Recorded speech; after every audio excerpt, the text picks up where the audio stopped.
the Detroit Lions are silencing the rest of the NFL. So we're going to be going through that and 3 other stories in today's video. So make sure to like this video, and if you want more Detroit Lions news content like this, make sure to subscribe to the channel, hitting that red button down below. The first story is that the Detroit Lions are named as a possible landing spot for embattled $160 million quarterback.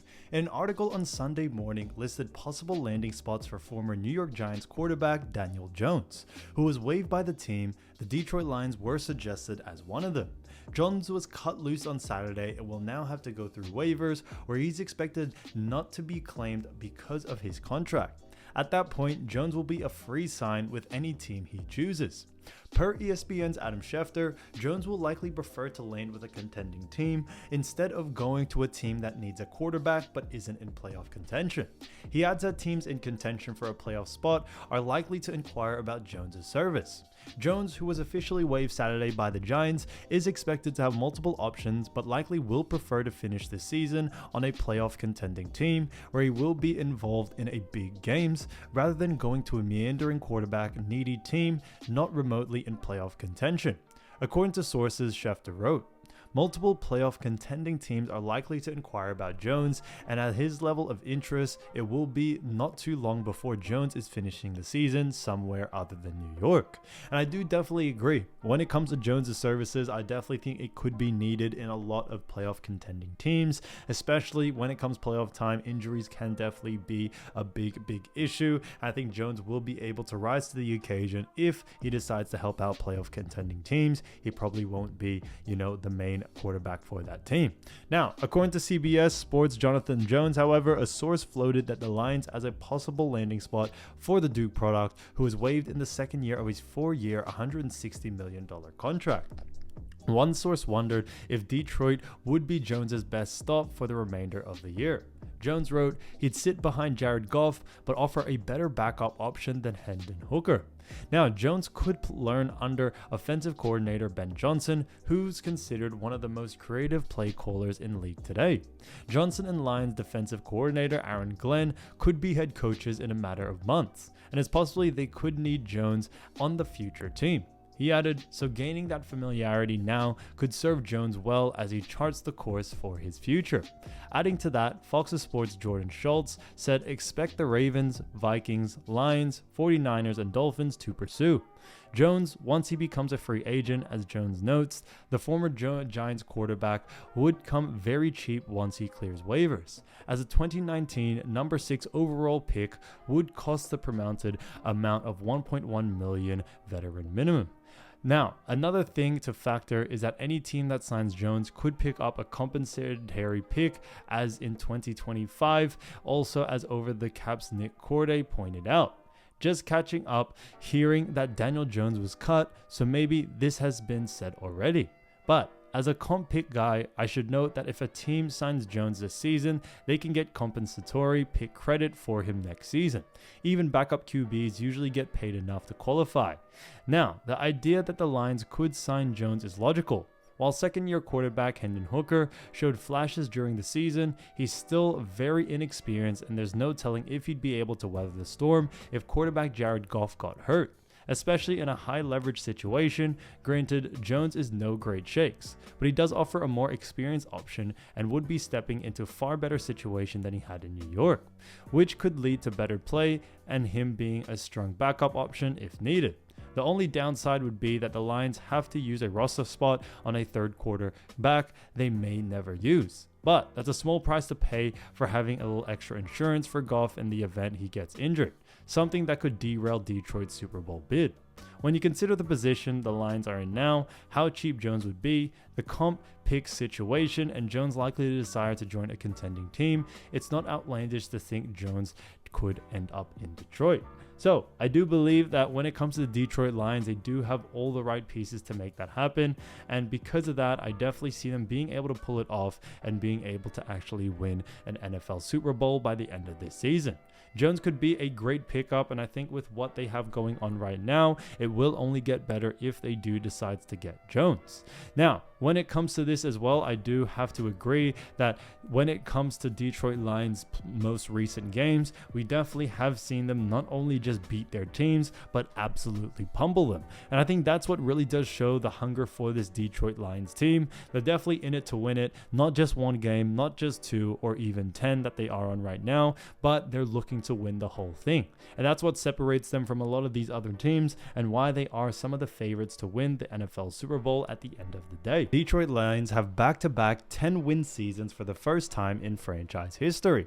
Now, the Detroit Lions franchise was founded in 1930 as the Portsmouth Spartans and has been a part of the National Football League since the first ever teams. But the franchise has never had back-to-back seasons with at least 10 wins until now. The Lions improved their record to 10-1 today after going 12-5 last season, giving them double-digit wins 2 years in a row. Prior to last year, the Lions had only one 10-digit win season in franchise history in 1931, 34, 53, and a couple of other years, and they're not used to this much success in a row. But this is a very different Lions team, a team that made the NFC Championship game last year and is playing even better this year. And a Lions team that won't be satisfied with 10 wins or anything less than winning the Super Bowl. And I think that's what makes this team so special. The fact that they were able to dominate once again, I do believe is a great sign for them in the future. Now, the Lions head coach Dan Campbell drops concerning update on an injured player. Now, the Detroit Lions enjoyed a lopsided win over the Indianapolis Colts on Sunday, November 24, with a score of 24-6. And it would have been a perfect win if it wasn't for a rash of injuries during the second half of the game. For a while there, it felt like a different Lions player was coming off the field every few minutes.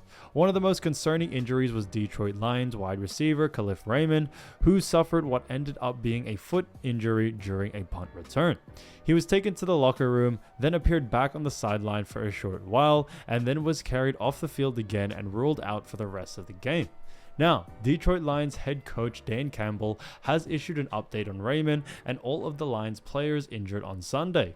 As for the players who were injured on Sunday, they included Raymond, left tackle Taylor Decker, running back David Montgomery, and cornerback Carlton Davis.